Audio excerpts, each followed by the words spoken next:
प्यारे विद्यार्थियों, आज हमें अध्याय 2 द्विध्रुवीयता का अंत का अगला टॉपिक है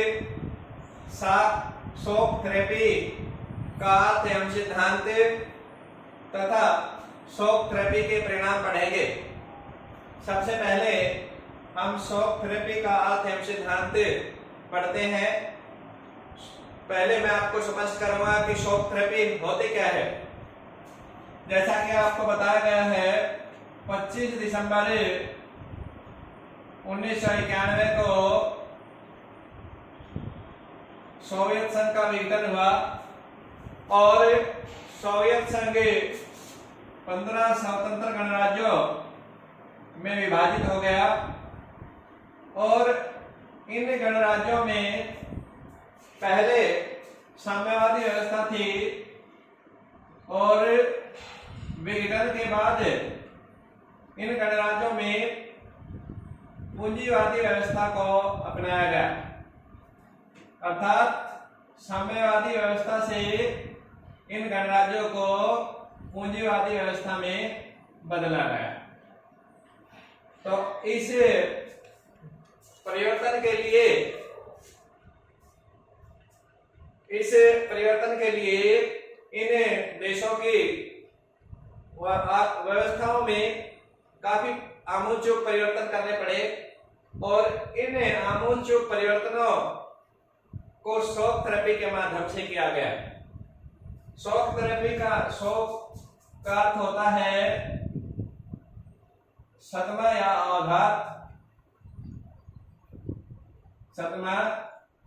आघात। और शॉक थेरेपी का हमारा अभिप्राय है किसी मरीज को सदमा या आघात पहुंचाकर ठीक करना। तो यहां हमारा शॉक थेरेपी से अभिप्राय है सोवियत संघ के विघटन के बाद पूर्वी 15 गणराज्यों में साम्यवादी व्यवस्था को पूंजीवादी व्यवस्था में बदलने के लिए विश्व बैंक और अंतर्राष्ट्रीय मुद्रा कोष द्वारा कुछ नियमों और निर्देशों का पालन किया गया। इन नियमों और निर्देशों को ही शॉक थेरेपी कहा गया। अर्थात इन्हें 15 पूर्वी यूरोप के देशों की अर्थव्यवस्था को पूंजीवादी व्यवस्था में बदलने के लिए अनेक परिवर्तन किए गए और इन परिवर्तनों के लिए जिन नियमों और दिशा निर्देशों का पालन किया गया उन्हें शॉक थेरेपी कहा गया। क्योंकि इस साम्यवादी व्यवस्था से पूंजीवादी व्यवस्था में बदलाव में अनेक उथल पुथल हुए, इसलिए इन बदलावों को शॉक थेरेपी का नाम दिया गया। अब इस शॉक थेरेपी की विशेषताएं या सिद्धांत क्या थे वो हम स्पष्ट करते हैं। पहला है निजी संपत्ति या निजी स्वामित्व का सिद्धांत। क्योंकि साम्यवादी व्यवस्था में सार्वजनिक स्वामित्व था और अब सार्वजनिक स्वामित्व से निजी स्वामित्व में बदलाव किया जाना था। इसलिए उद्योग धंधे और उत्पादन के जितने भी साधन थे उनमें निजी स्वामित्व के सिद्धांत को अपनाया गया। अर्थात जिन उद्योग धंधों या उत्पादन के साधनों पर सरकार का नियंत्रण था उनसे सरकारी नियंत्रण हटाकर उन्हें निजी उद्योगपतियों को बेचा गया। इसके लिए सरकार ने जनता को बॉन्ड जारी किए, अधिकार पत्र जारी किए और इन अधिकार पत्रों के माध्यम से वो सार्वजनिक उद्योगों को खरीद सकते थे। लेकिन इन अधिकार पत्रों का जनता ने सही उपयोग नहीं किया क्योंकि उन्हें नगद धनराशि चाहिए थी। इसलिए उन आम जनता ने इन अधिकार पत्रों को उद्योगपतियों और निजी लोगों को कम दामों पर बेच दिया। दूसरा जो हमारा सिद्धांत है वह है मुक्त व्यापार का सिद्धांत। पूंजीवादी व्यवस्था अपनाने के बाद इन देशों ने अनुभव किया कि औद्योगिक विकास के माध्यम से ही इन देशों का विकास हो सकता है। इसलिए इन देशों में औद्योगिक विकास के लिए मुक्त व्यापार के सिद्धांत को अपनाया गया। मुक्त व्यापार के सिद्धांत के अंतर्गत विभिन्न देशों के साथ खुले नियम, व्यापारिक नियमों में ढील दी गई, उनमें खुलापन लाया गया और विभिन्न देशों से व्यापारिक संबंध स्थापित किए गए। खुले व्यापार से हमारा, यहाँ मुक्त व्यापार से हमारा अभिप्राय है कि व्यापारिक जो नियम है आयात और निर्यात के, उन्हें ढीला करना, उन्हें पर अधिक प्रतिबंध न होना। ये तो हमारे सिद्धांत इस शॉक थेरेपी के अंतर्गत अपनाए गए। अब हम शॉक थेरेपी के परिणामों के बारे में चर्चा करेंगे। शॉक थेरेपी के कारण पूर्वी जो यूरोप के देश थे, जो 15 गणराज्य थे जो सोवियत संघ के विघटन के बाद अस्तित्व में आए थे, उनमें भारी उथल-पुथल देखने को मिली, क्योंकि इन देशों में साम्यवादी व्यवस्था को छोड़कर पूंजीवादी व्यवस्था को अपनाया गया। इन देशों में लोकतंत्र को अपनाया गया और इसके कारण अनेक परिवर्तनों का सामना करना पड़ा और भारी उथल-पुथल का सामना करना पड़ा। तो शॉक थेरेपी के अंतर्गत इन परिवर्तनों को अपनाया गया और इस शॉक थेरेपी के परिणाम सकारात्मक भी रहे और नकारात्मक भी रहे। इसके परिणामों को हम दो भागों में बांट सकते हैं, नकारात्मक परिणाम और सकारात्मक परिणाम। तो पहले हम नकारात्मक परिणामों की चर्चा करेंगे। 1991 के बाद शुरुआत में शॉक थेरेपी के परिणाम, नकारात्मक परिणाम देखने को मिले। इसके कारण भारी उथल-पुथल हुई और काफी संख्या में सार्वजनिक उद्योगों को निजी उद्योगों में बदला गया और इन देशों की जो अर्थव्यवस्था थी वो संकट के दौर से गुजरी। तो हम पहले इसके नकारात्मक परिणामों की चर्चा करते हैं और उनमें से सबसे पहला परिणाम हमारा है वह है अर्थव्यवस्था में संकट। जैसा कि मैंने आपको बताया कि शॉक थेरेपी के अंतर्गत इन 15 पूरे यूरोप के देशों की साम्यवादी व्यवस्था को पूंजीवादी व्यवस्था में बदला गया और इसके अंतर्गत जो सार्वजनिक उद्योग धंधे या उत्पादन के साधन थे उन्हें निजी उद्योगपतियों को बेचा गया। इसके लिए सरकार ने अधिकार पत्र जारी किए और उन अधिकार पत्रों को आम जनता को दिया गया, लेकिन क्योंकि आम जनता को नगद धनराशि की आवश्यकता थी, इसलिए आम जनता ने उन अधिकार पत्रों को उद्योगपतियों को कम दामों पर बेच दिया। इससे देश की जो अर्थव्यवस्था थी वह संकट के दौर में आ गई और इस दौरान जो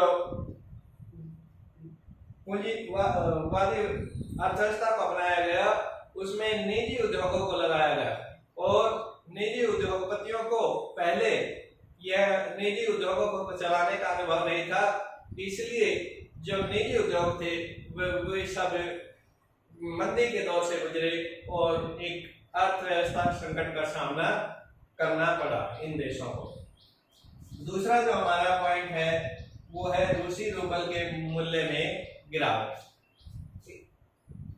शॉक थेरेपी के कारण इन देशों में मंदी का दौर आया और मंदी के दौर के कारण इन देशों में कीमतों में अत्यधिक वृद्धि हो गई और जो दैनिक उपयोग की वस्तुएं थी, खाद्यान्न थे, उनकी कीमतों में अत्यधिक मात्रा में वृद्धि हुई। लोगों को खाने पीने के सामान भी खरीदने के लिए पैसे नहीं थे और वो खाद्यान्नों के खरीदने में भी संकट महसूस कर रहे थे। इसलिए रूस की जो मुद्रा थी रूबल, उसके मूल्य में गिरावट आई और उसका अवमूल्यन किया गया। तीसरा जो है हमारा धनी और निर्धन लोगों के बीच असमानता। इस अर्थव्यवस्था के संकट के कारण जो धनी लोग थे वो और अधिक धनी हो गए और गरीब लोग और अधिक गरीब हो गए। कीमतों में वृद्धि के कारण गरीब लोगों को बड़ी कठिनाइयों का सामना करना पड़ा। उन्हें खाने पीने के लिए अनाज, दूध, आवश्यक चीजें महंगी कीमत पर मिल रही थी और वो लोग उन वस्तुओं को खरीदने में भी असमर्थ थे। इसलिए गरीब जनता को एक भयंकर संकट के दौर से गुजरना पड़ा। चौथा हमारा जो पॉइंट है वो है शासकों का सत्तावादी रूप। जैसा कि मैंने आपको बताया कि जो ये साम्यवादी देश थे, इनकी साम्यवादी व्यवस्था को पूंजीवादी व्यवस्था में बदला गया और इस पूंजीवादी व्यवस्था में लोकतंत्र को अपनाया गया और लोकतंत्र में को अपनाने में इन देशों ने जल्दबाजी में नए संविधान लागू किए और इन नए संविधानों को लागू करते समय देश की परिस्थितियों को ध्यान में नहीं रखा गया और इसके यह परिणाम हुए कि इन देशों की जो सरकारें थी वो सत्तावादी हो गई और उन सरकारों ने जनता के कल्याण की तरफ ध्यान न देकर अपने निजी स्वार्थों की तरफ अधिक ध्यान दिया। जैसा कि सरकार द्वारा सरकारी उद्योगों को बेचने के लिए अधिकार पत्र जारी किए गए थे और ये अधिकार पत्र आम जनता के लिए थे, लेकिन बोरिस येल्सिन जो कि रूस के राष्ट्रपति थे, उनके रिश्तेदारों ने इन अधिकार पत्रों को बहुत ही सस्ते दामों पर खरीद लिया और अधिकतर उद्योग धंधों पर अपना कब्जा कर लिया। तो इस प्रकार से हमें शासकों के सत्तावादी रूप को भी देखने को मिला। अगला है इसका हमारा दूसरा नकारात्मक परिणाम। हमने नकारात्मक परिणाम की चर्चा कर ली है, अब हम इसके सकारात्मक परिणाम की चर्चा करेंगे। तो जैसा कि मैंने बताया कि प्रारंभ में शॉक थेरेपी के नकारात्मक परिणाम देखने को मिले, लेकिन लगभग 10 वर्षों बाद धीरे धीरे इन देशों की अर्थव्यवस्था में सुधार देखने को मिला, क्योंकि इन देशों की अर्थव्यवस्था ज्यादातर तेल और प्राकृतिक गैस तथा खनिज पदार्थों पर आधारित थी। तो इन देशों ने इन तेल, प्राकृतिक गैस और खनिज पदार्थों का निर्यात किया, जिससे इन्हें अत्यधिक मात्रा में धन प्राप्त हुआ या विदेशी पूंजी प्राप्त हुई। इसके अलावा इन देशों से गुजरने वाली गैस और तेल की पाइपलाइनों का भी इन देशों को काफी मात्रा में मुआवजा मिला और इन देशों की अर्थव्यवस्था में सुधार आया। धीरे धीरे जो निजी उद्योग थे उन्हें भी उद्योगपतियों को चलाने का अनुभव हुआ और वो आर्थिक घाटे से निकलकर लाभ में आए। इस प्रकार से लगभग 10 वर्षों के बाद इन देशों में आर्थिक सुधार देखने को मिला और इन देशों में शॉक थेरेपी के सकारात्मक परिणाम आने लगे। इस प्रकार से हम कह सकते हैं कि शॉक थेरेपी इन साम्यवादी देशों के लिए एक वरदान साबित न होकर एक घाटा साबित हुई, लेकिन समय के साथ उसमें हमें सुधार देखने को मिला और एक लंबे समय के बाद लगभग 10 वर्षों के बाद इन देशों की अर्थव्यवस्था पटरी पर आ गई और इन देशों की अर्थव्यवस्था में सुधार देखने को मिला। इस प्रकार से हमारा ये दूसरा टॉपिक भी पूरा होता है। आज के हमारे दोनों टॉपिक्स पूरे हो गए और आज हम इतना ही करेंगे।